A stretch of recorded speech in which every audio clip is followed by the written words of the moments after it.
My own family texted me. We need distance from you. Please stop contacting us completely. No call, no pause to breathe. Just a cold sentence lighting up my screen like a warning flare. I stood there in my tiny apartment, the silence louder than any argument we'd ever had. And instead of begging, instead of breaking, I typed back the calmest line I've ever written. They had no idea what that moment would cost them. Before I tell you the rest, hit like and drop your city so I know who's listening on the other side of this mess. My name is Maeve Whitlock, and for most of my life, I've been the kind of person people handed problems to, like spare coats, quietly, automatically, without asking whether I could carry the weight. I work in payroll at a medical facility here in the city, a job built on order and precision.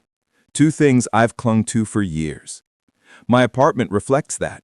Soft lighting, clean counters, receipts filed by color in a drawer that sticks a little when it's humid. Nothing fancy, just stable. And stability in my family has always meant one thing: I pay.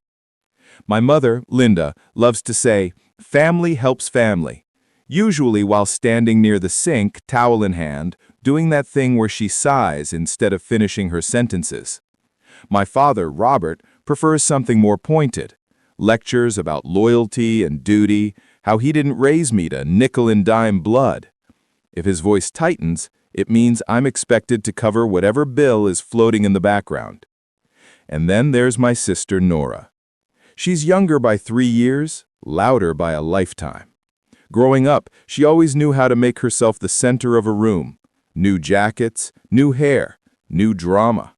She calls me banker girl, half joke, half weapon, fully convenient when she needs a security deposit or a refill on her car payment. Every time I tried to say no, the family chorus chimed in.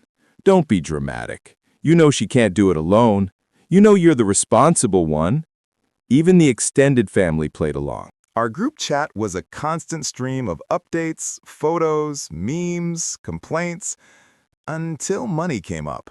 Then suddenly every voice sharpened, reminding me how much my parents had given, how much Nora deserved a break, how I shouldn't make things awkward. It never mattered that they didn't know my budget or the knots I tied myself into each month to keep everyone afloat. In all of this noise, the only person who never took advantage of me was my Uncle Grant.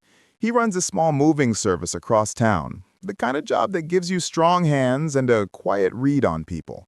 He never asked for anything, never hinted, he just watched. I didn't realize how important that would become until much later. For years, I told myself this was normal. Every family has roles, and mine just happened to make me the one who paid for the emergencies, the shortfalls, the "I'll pay you back next week" that never came. I told myself it wasn't personal. But every time I opened my banking app, every time I watched my own plans shrink so theirs could grow, something small inside me tightened. And then came the night everything tipped. The night that text arrived, the one that felt less like a message and more like a door slamming. The days leading up to that message felt strange, in a way I didn't have the language for at the time. Small shifts, little stings, moments that should have rolled off me, but instead settled under my skin like grit. It started with Nora, as it usually did. She showed up in my parents' place in a brand new coat, tag still creased into the fabric, and immediately started talking about the nicer apartment she was eyeing across the city. She didn't look at me when she said it. She didn't have to. "You'll cover the deposit, right?" she asked, scrolling her phone, voice casual like ordering takeout. I said no. Not loudly, not angrily, just a steady no I'd practiced in the bathroom mirror. My mother, Linda, froze with a dish in her hand. My father, Robert, sucked in a slow, disappointed breath. That was all it took. The room shifted, the air changed, and suddenly I was the selfish one again. Nora didn't even flinch. "Come on, banker girl," she said, smiling like she was in on a joke I didn't get. "It's not that deep." I left early that night, sat in my car with the heater ticking, and wondered why a simple boundary felt like a crime. But the real blow came 2 days later when my office phone rang. I answered with my work voice, calm, clipped, professional, only to hear my parents' landlord cheerfully confirming the renewal of the automatic deposit agreement, my deposit agreement. He thanked me for reversing a late fee I didn't know existed. Then he continued talking, mentioning how my parents had given him my work email and apparently my schedule so he could reach me at a good time. I remember staring at the wall across from my desk, the cheap canvas art blurring as heat crawled up my neck. They hadn't just used my money, they'd opened the door into my professional life, handed out personal information like party favors. Privacy wasn't something I'd assumed I had to guard from my own family. But suddenly, I wasn't sure I had any at all. That evening, I drove straight to their apartment complex. The hallway smelled like cleaning solution and leftover takeout. I sat them down, my parents on the sagging couch I'd bought for Nora, leaning in the doorway, and said the words I'd swallowed for years. I deserve to know what I'm paying for. My mother's face hardened. We feel attacked. My father crossed his arms. Take that tone with your coworkers, not with us. Nora laughed from the hall. Should we tip you now or later? It wasn't a fight. It wasn't even loud. It was worse. Casual cruelty delivered with the ease of muscle memory. I left without finishing my sentence. The next afternoon, the group chat notification appeared. The message that changed everything. We need distance from you. Please stop contacting us completely. Something in me didn't break. It clicked into place permanently. The minutes after that text felt suspended, like the air thickened just to keep me still long enough to understand what had happened. My family didn't ask for space. They declared an exile. No discussion, no confusion, a verdict. And almost instantly their silence flooded in, bright, echoing, final. I sat on the edge of my bed, staring at the message until my screen dimmed. No anger, just a cold, settling clarity I'd never felt before. If this was the distance they wanted, I could honor it fully. An hour later, my phone buzzed with a name I didn't expect. Uncle Grant. He never called unless there was a reason. When I picked up, his voice was steady, careful. I'm at your parents' place, he said. They asked me to help pack. For a moment, I thought I'd misheard. Pack what? Everything, he said quietly. Clothes, dishes, photos. They're moving out. I closed my eyes. Of course they were. They weren't just cutting contact. They were physically uprooting themselves, disappearing without a trace, leaving me behind like a bill they didn't want anymore. Grant hesitated before adding, I'll make sure anything with your name on it gets returned. Don't worry. He didn't take sides. He just dealt in truth. And that truth, him standing in their living room boxing up their lives, hit harder than the text itself. After the call, I opened the drawer of color-coded receipts I'd kept for years. Rent, utilities, transportation, medical bills, subscriptions, groceries, all the invisible threads I'd used to stitch their lives together month after month. I told myself I kept the records for my own sanity, but in that moment they felt like a map, a record of every place I'd abandoned myself to keep them afloat. I spread the receipts across the floor. Green for housing, yellow for utilities, blue for transportation, red for medical, purple for everything miscellaneous they never remembered I paid. The categories curled at the edges like they were tired too. I sat there on the hardwood, knees pulled in, and for the first time let myself see it clearly. This wasn't support. This wasn't love. This was dependence disguised as duty. And I had become the infrastructure holding up a house that never had room for me. The thought didn't break me. It freed me. That night, Elias came over. He didn't knock loudly, just tapped once and let himself in the way someone does when they care enough to stay gentle. They texted you, he said softly. Not a question. He could read it on my face. I slid the phone to him. He scanned the message, jaw tense but eyes soft. You don't deserve this." I didn't cry. I didn't collapse.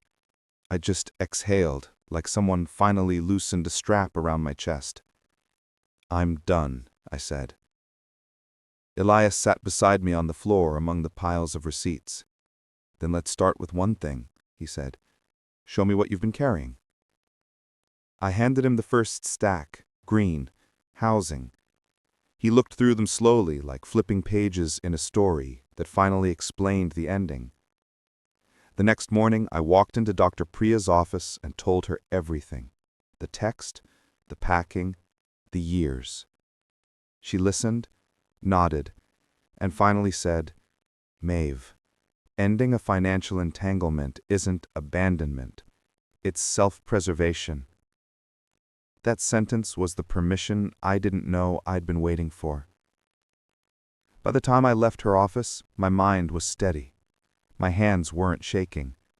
I knew exactly what needed to happen next. The next message I'd send my family wouldn't be emotional.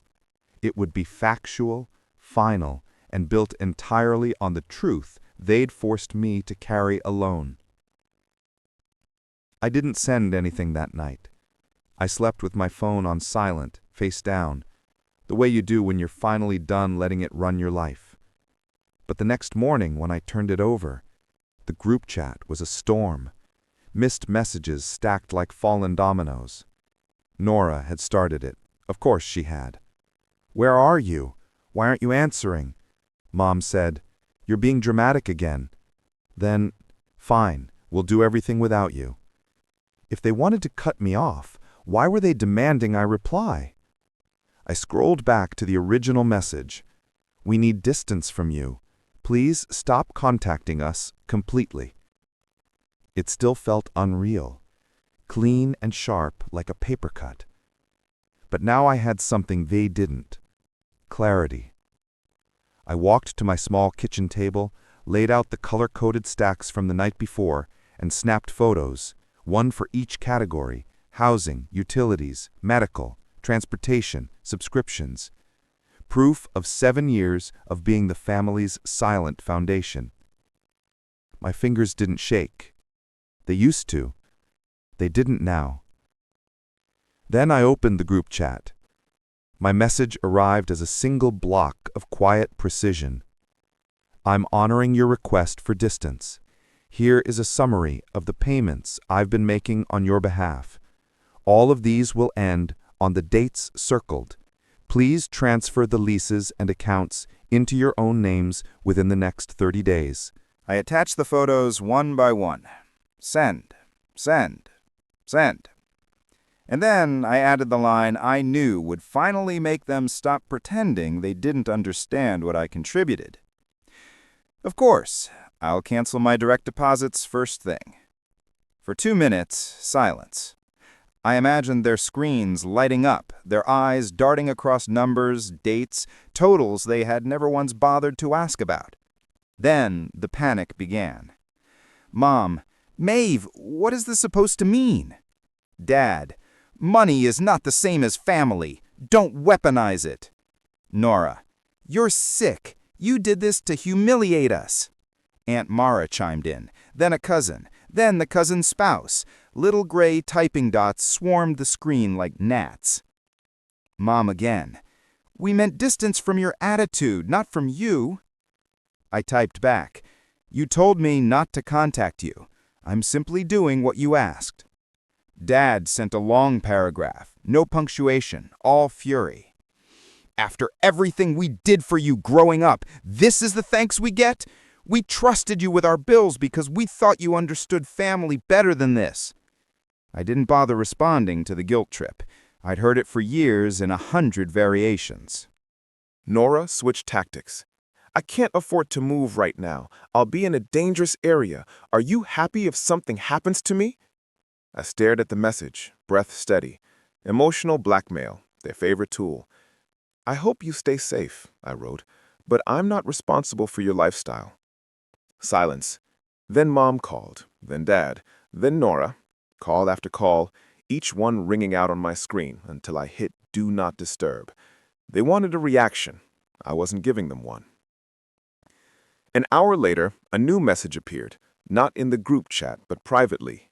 Grant, I'm dropping off a few boxes tonight, stuff that belongs to you. They didn't open them. I paused.